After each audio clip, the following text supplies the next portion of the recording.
We should probably talk about the blackface as well. So the guy... I've forgotten about that, yes.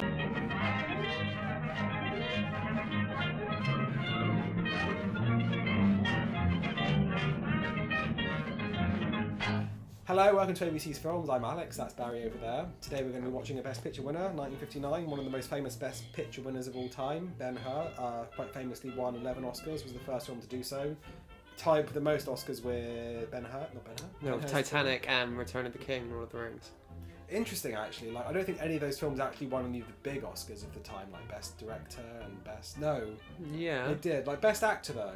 No, not Best Actor, but Titanic and Return of the King got Best Director and Best Picture. Actually, that's true, yeah. So it's kind of like more technical awards. Yeah. Obviously, Ben-Hur won Best Picture as well. Yeah. Anyway, quite famous film of Charlton Heston.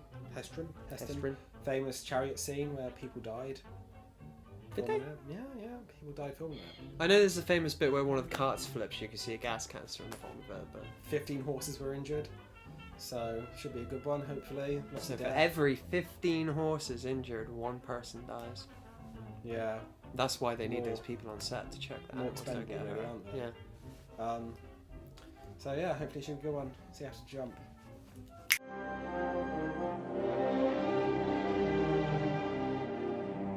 In the year of our Lord, Judea for nearly a century had lain under the mastery of Rome. In the 7th year of the reign of Augustus Caesar, an imperial decree ordered every Judean each to return to his place of birth to be counted and taxed. Ben-Hur is an incredibly long movie about a man called Judah Ben-Hur, who he gets betrayed by a Roman friend of his. He's a Jewish fellow who doesn't agree with violence, and he gets betrayed and sold into slavery. He gets out of slavery, and it's kind of him working his way back to Judea. Yeah, to where he's from. And in doing so, he kind of crisscrosses, like in and out of the story of Jesus. God,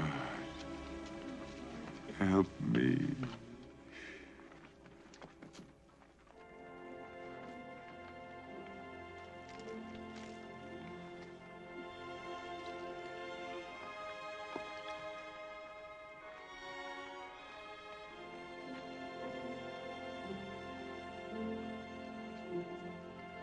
My first impressions of it, and I don't want to be like edgy or anything like that, and I don't want to come across like I don't get it, You mean you do anyway, we go on. but I didn't like it.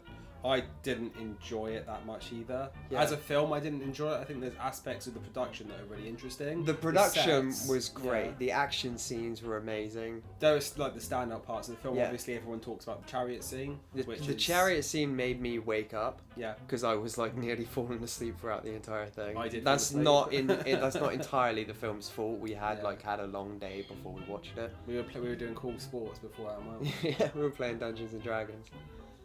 Rugby. Yeah. That's what we call rugby. So after playing rugby for 6 hours, yeah, and then we're like, oh gosh. Okay, and then we better watched like a 4-hour film. So it's not entirely the film's fault, but anyway, the chariot sequence was. yeah, the chariot fantastic. sequence was the absolute standout. But I also loved the boat sequence where there's like boats battling and stuff, and it's these miniatures fighting with like little flares going between all done them. really It's well. really, It's really like- lovely. It's all done really well. Like the miniatures on the kind of miniatures of people on there. It looked quite convincing as well, which is really cool. Yeah. I mean, nowadays it does look like miniatures. You'd be like, that's done with miniatures. Yeah, of course, and none of the obviously. people are moving in that. No, apparently they built like a massive like fake lake to do it on. This is all filmed in Italy, so they actually built all this stuff in Italy Yeah, to yeah. be able to do it, which is kind of. I did see, interesting enough, you mentioned in the intro that a guy died, Yeah, that's but he didn't. It's a myth. It's a But it was the best part of the chariot scene because it was like I gasped because they Yeah. kept it in. It's the bit where Ben-Hur flips over the front, like, And and it then was they actually they the- did like an insert shot of Charlton Heston Yeah. climbing back over.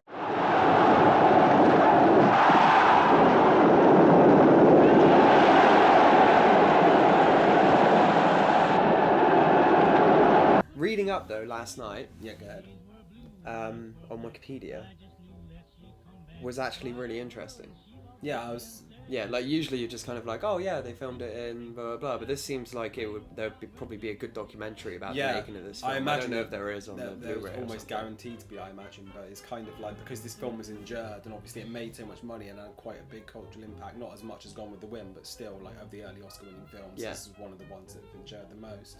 Like, there's reams and reams of stuff about all the production. So I imagine a lot of it was quite novel and inventive. Yeah, it seems like it took like a good 5 or 6 years to get off the ground before they even actually started doing anything. And... Yeah, I think it took 9 months to film as well, and the amount of extras they hired, and obviously like they had workshops and workshops of people. It said there was something like 6,000 or 7,000 extras for the chariot scene, but there was like no more than like 1,500 per day. And there were riots and stuff as well because of the economic situation in Italy, which I thought was really interesting. I would do anything for you, Miss Sally. Except betray my own people. In the name of all the gods, Judah, what do the lives of a few Jews mean to you?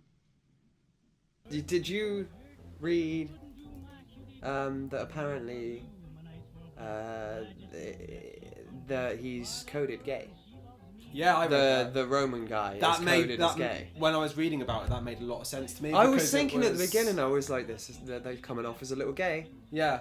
But I think the rationale behind it was that the only reason he'd have Messala would have the massive turnaround. Messala falls out with Ben-Hur because Ben-Hur won't give up the name of some Jewish rebels. Yeah, and like they fall out like that. It's like massive. They make a big show of it at the start of the film. Like, they're such good friends. They do the whole when they drink, they put their arms around. Yeah, and they're like, we are amazing friends. Nothing could ever come between us. And then like a minute and a half later, it's just like, we are sworn enemies. And then, like in the subsequent scene, it's like Messala condemns Ben-Hur to death. Yeah, he literally condemns him to death.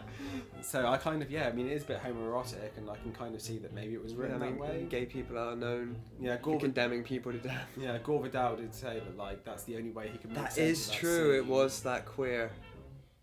I'm gonna have to explain that one. That Gore Vidal fella, yeah. Go on. Gore Vidal is, well, he's not famous because of this, but one of the things that Gore Vidal is known for is that he annoyed a right-wing pundit whose name escapes me. William something. Right? Yeah, and the right-wing pundit said to him, "Don't call me now see here, you queer." And it was the first time on TV that somebody had been called queer in a negative way, I think, or that that kind of homophobic slur. Was it William Buckley, the other fellow? Yes, that's it. Yes, Buckley. And he, for years and years afterwards, he was really upset because he obviously he left. Yeah, because that's what he became known for, was that he called somebody a queer on TV. So I wasn't. You would have thought that would have been less of a deal. What do you mean? Calling a homosexual a queer on TV, back in the 60s. Well, was Gore Vidal a homosexual?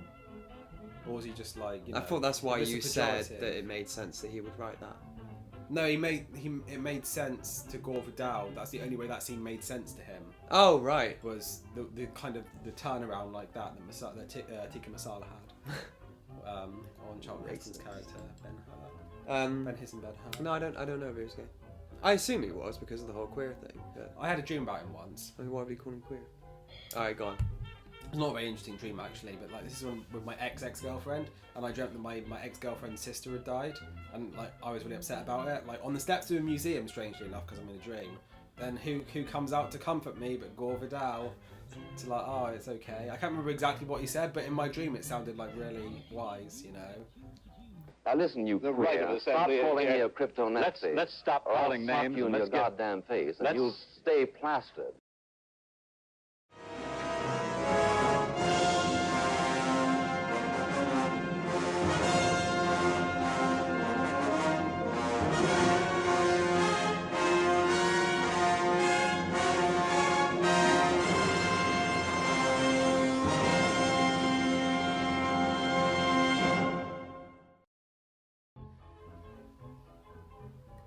We should probably talk about the Blackface as well. So the guy... I had forgotten about that, yes. The guy who they got to play... Definitely. The guy they got to play, he's a sheikh, isn't he? He's an Arab character, and he's he has loads of wives, he's polyamorous, which means the same thing, I don't know why I said it twice. He's really into gambling, he owns lots of horses. He's played by a Welsh guy in blackface.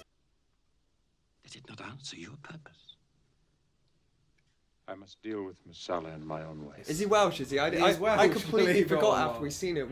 we've been counting down the days Until we since we started watching every Best Picture Yeah. winner in order. We've been counting down the days to when are we going to see Blackface, and I thought maybe we wouldn't, because like we'd gotten this far, and Yeah. there was an instance of Blackface in The Great Ziegfeld, I believe. Was there? Yeah, but the character was playing a minstrel. Ah, okay. So it wasn't like a white person cast as a black person. We've seen. It was like a character that was a minstrel. Have we seen any? Because he's like, if I know Susie, like you don't remember know that, Susie. If you knew Susie like I know Susie, oh, what a girl. God, I hated that film. Yeah. That's rubbish. Like, have we seen any like Yellowface or anything like that before?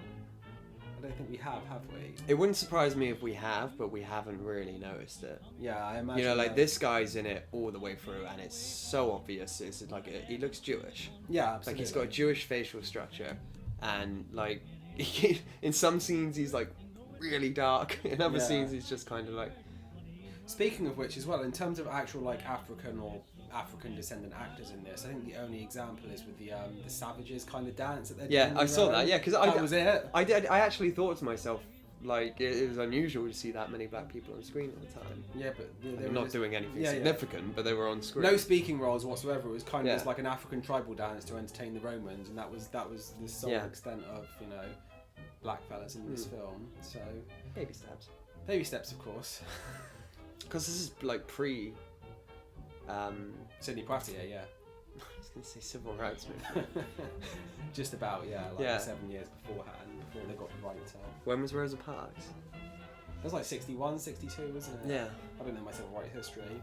No, I kind of know most of the history of it, but I couldn't date it. No, exactly. In terms of like a timeline of events. My dad and, would like, kill me. Significant step why. Oh! Steersman right.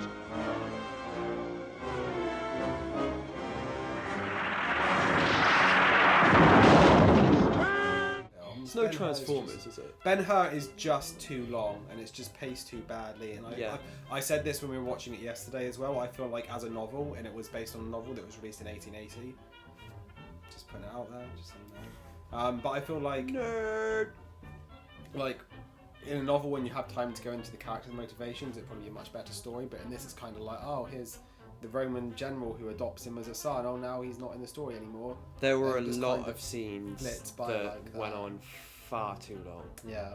Of just like by the end of the scene, I was just like angry. In that respect, it reminded me of Around the World in 80 Days, where I was just pissed off at how long it was taking to get to things without. This was a lot better than Around the World in 80 Yeah, this Days, was a in my much better opinion. film than Around the World in 80 Days, but I felt angrier at this Yeah. one because it like has like a clear hour Yeah. on Around the World in 80 Days, so it was just like I had a longer time to sort of build up how annoyed I was. And then they throw in the chariot race scene to sort of wake you up, and you're then like, this oh, goes- good, and then it's another hour. It's just leprosy all the way to the end of the film, Yeah, then, yeah. isn't it? And tell him. No. Tell my father. No. Tell no one. We are going away. The Valley of the Lepers. We won't return.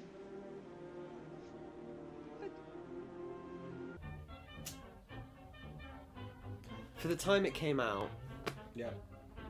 I think it's worthy of 11 Oscars. It is an epic film. Like it goes all over the place. Yeah, there's like the scale is like compared to Yeah. everything else we've seen so far. Yeah, It's kind of and it's coherent absolutely as well. It's very coherent. Yeah. So I know exactly what happened. It just took forever to get there. Yeah. But I can see why it won 11 Oscars. It's a massive technological and kind of Yeah. organizational feat to actually get this thing off the ground. and Even get it now, made, like yeah. even now, like particularly the chariot scene is just stands impressive out. now. It's And if even that was in a film now, it would win for like special effects or something. absolutely like so it's impressive that it was done. Absolutely. So yeah, I mean, it's just not a very good film. But like I say, there's aspects of the production that I found really entertaining, and there's like specific sequences that are pretty good. Yeah. But overall, it drags too much. There's not enough going on. It's quite workmanlike. It's a good film if you have like an interest in like filmmaking and Oh. things like that, or like film history, or if you're doing something like we are. Exactly. Which it's good for that, but just as like, hey honey, what should we watch tonight? Yeah. I don't think it.